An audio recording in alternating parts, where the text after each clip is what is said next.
Tonight, the nation's biggest police force under fire. I can't breathe. Protests are peaceful, but New York demonstrators demand change. Today, major changes were announced as another investigation begins into the police strangulation of an unarmed black man. Jim Axelrod reports, and we'll talk to Police Commissioner Bill Bratton. Cleveland police are guilty of excessive force, according to today's federal investigation. Dean Reynolds on the alleged pattern of violence. David Martin has details of a failed commando raid to rescue an American hostage. Now, Al-Qaeda's threatening to kill Luke Summers. And John Blackstone with a family that has turned making money, the Gabe and Garrett channel, into child's play. What was it like when the checks started coming in? It's crazy.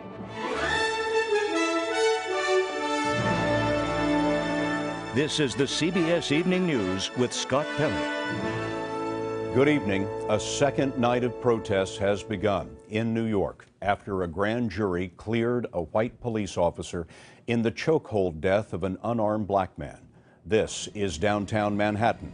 Demonstrators are calling for reforms in the NYPD. And today, the mayor and police commissioner announced 22,000 officers will be retrained in light of the death of Eric Garner. Jim Axelrod has what we learned today about the grand jury proceedings and Officer Daniel Pantaleo. The demonstrations following the grand jury's decision have been largely peaceful so far. The message crystal clear.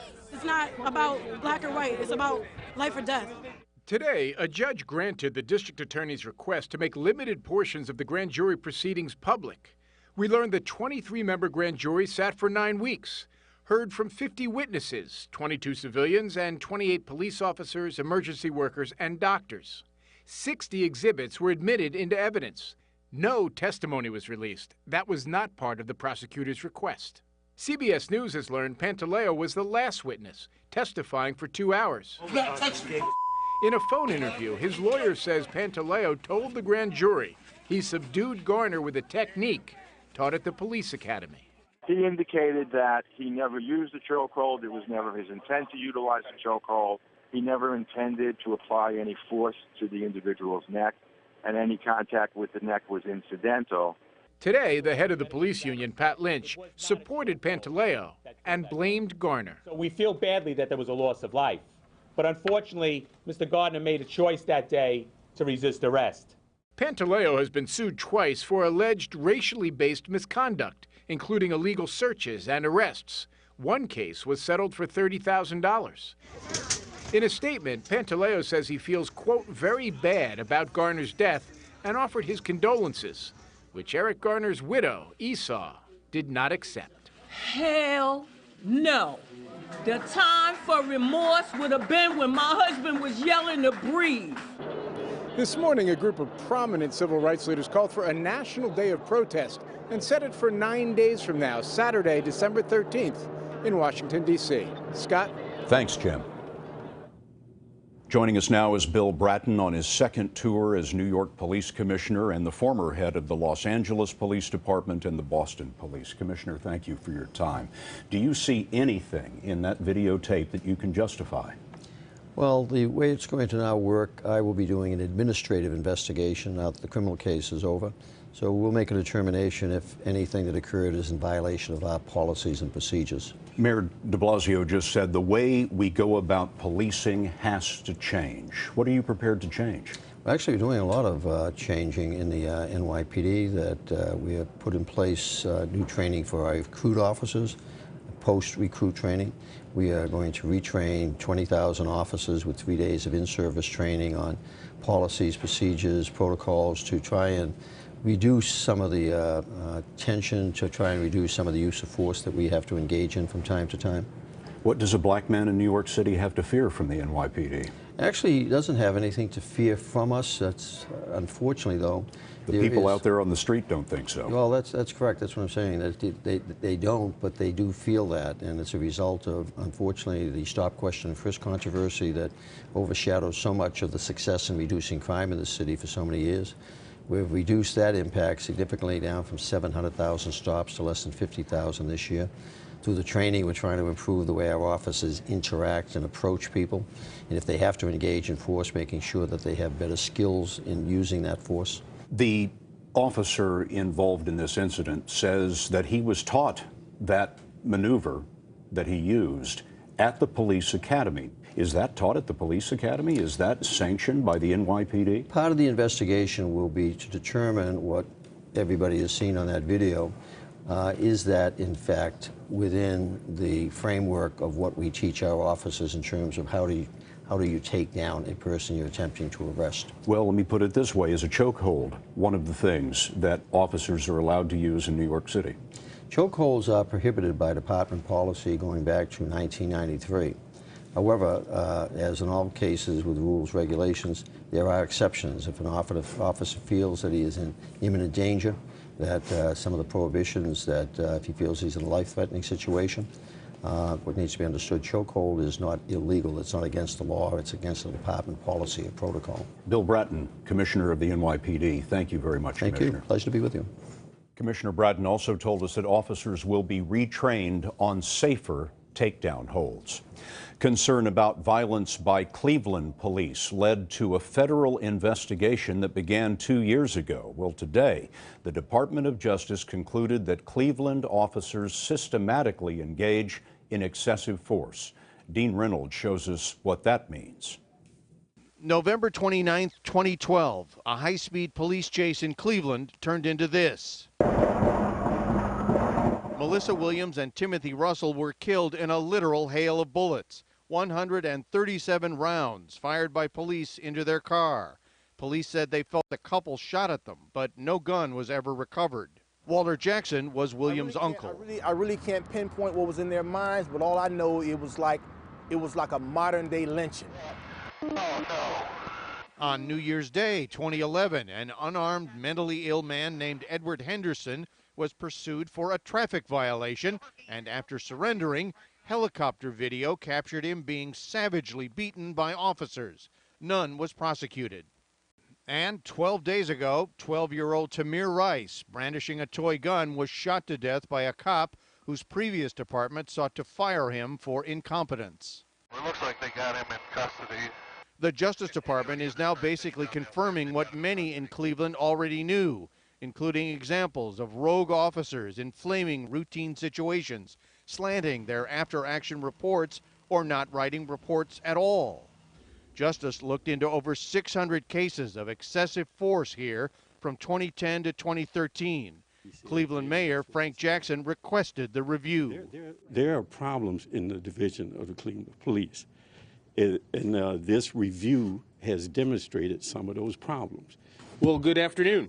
Attorney General Eric Holder said Cleveland is one of 20 police forces undergoing a Justice Department investigation.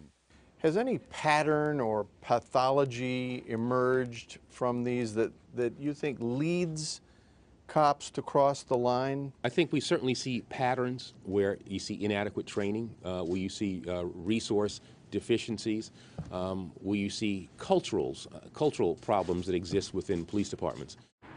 Cleveland and the Justice Department will now try to work out an agreement, Scott, that will include the naming of an independent monitor who will oversee and ensure much-needed reforms. Dean Reynolds in Cleveland for us tonight. Dean, thanks very much. These recent deaths at the hands of police have been investigated by grand juries, which typically sit for months in private to hear a variety of cases, deciding whether there's enough evidence to put a suspect on trial. Well, now some people are questioning this process, so we asked Chief Legal Correspondent Jan Crawford to tell us more. The grand juries that decided not to indict officers Wilson and Pantaleo are part of a system enshrined in the Constitution, considered by the framers to be an important check on government power. But now there is growing criticism government prosecutors can hijack the system to get results they want. The Cato Institute's Timothy Lynch co-authored a scathing analysis 11 years ago, a grand facade, how the grand jury was captured by government. If they want an indictment, they're going to get an indictment. If they don't want an indictment, it won't happen. A grand jury is significantly different from a regular jury in a trial. It meets in secret to protect those who may not be charged. Prosecutors dictate what evidence and witnesses the jury sees. There's generally no judge or defense attorney. Last week, St. Louis prosecuting attorney Robert McCullough defended the grand jury that declined to indict Officer Wilson. They were extremely engaged in the process, asking questions of every witness, requesting specific witnesses, requesting specific information, and asking for certain physical evidence. But critics say grand juries rarely indict police officers for fatal incidents. Prosecutors are often unwilling to take on members of the police department because they work with the police week in and week out. And there's another reason we rarely see grand juries indicting police officers. The law tends to give police a lot of discretion. If an officer reasonably believes a suspect is putting someone's life in serious danger, Scott, he generally can use deadly force. Jan Crawford in Washington for us tonight. Jan, thanks. Tonight there are grave concerns for an American held by Al-Qaeda in Yemen after a U.S. rescue mission failed. Al-Qaeda put out a video, and here's David Martin. As he pleaded for help, Luke Summers gave no indication he was aware American commandos had tried to rescue him. I'm looking for any help that can get me out of this situation. I'm certain that my life is in danger.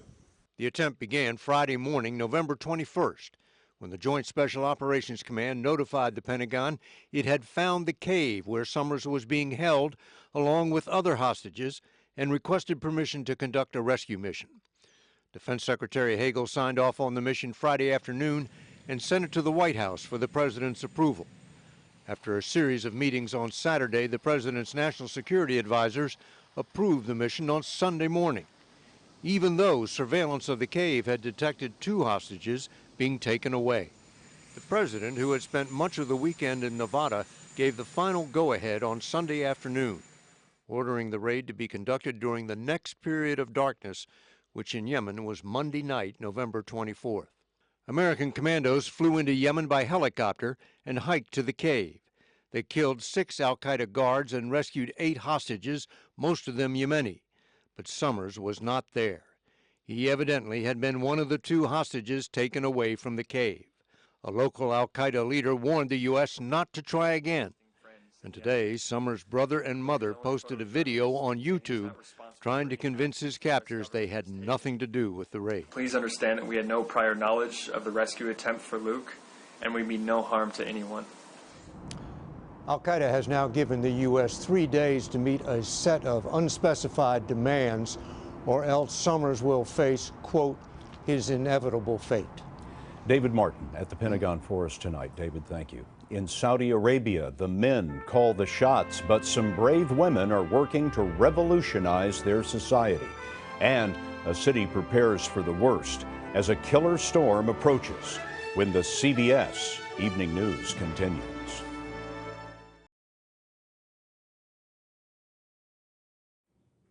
A society dominated by men for ages may finally be ready to accept a degree of change.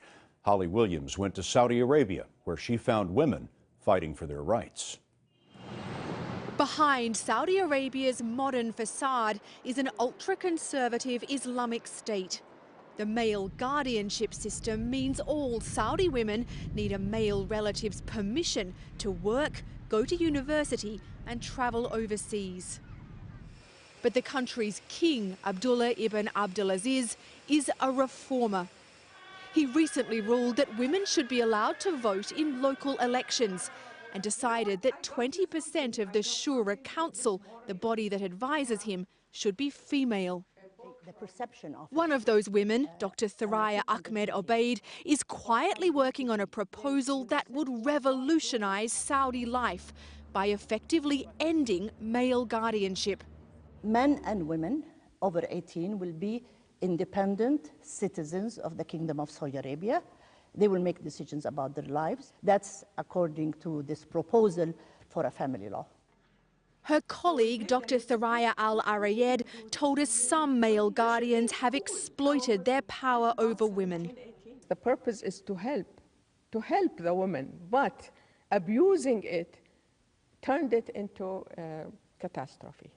Despite the male guardianship system, Saudi Arabia is already transforming. More Saudi women are graduating from university than men, and their government is encouraging them to join the workforce. They're even playing sports with the permission of the authorities, even though some Islamic hardliners say it's sinful. But Islamic conservatives are resistant to change. Saif is a high school teacher who told us she likes having a male guardian. Foreign women have more freedom than we do, but I don't want to be like them, she told us. These are our customs, and we follow them. The women on the Shura Council told us any change has to be gradual to avoid a backlash from the religious establishment. Nothing is cut in stone except the word of God.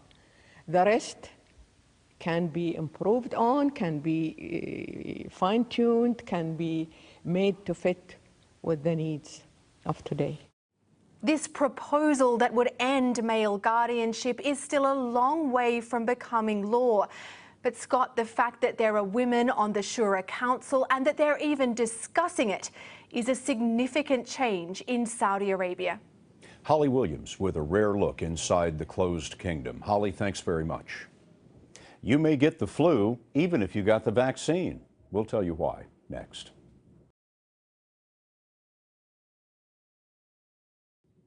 The CDC told us today the flu shot that you got this year may not be as effective as you would hope. Early each year, scientists guess which strains of the virus will be dominant, but this year one of those strains mutated. So while flu vaccines are usually about 60% effective, this season it could be 40%. California got another shot of rain overnight. There was flash flooding near San Jacinto. More than a dozen people had to be rescued when their cars got stuck. In San Francisco, a sinkhole 20 feet wide was caused by rainwater that escaped from a broken storm drain. A super typhoon is bearing down on the Philippines, expected to hit Saturday. Many are evacuating the city of Tacloban. Those who are staying jammed grocery stores. Some stores are only allowing a few people in at a time. Tacloban was devastated last year when it took a direct hit from a typhoon. Now, have a look at this. This is not just another car chase. The drivers are chasing big money. Their story's next.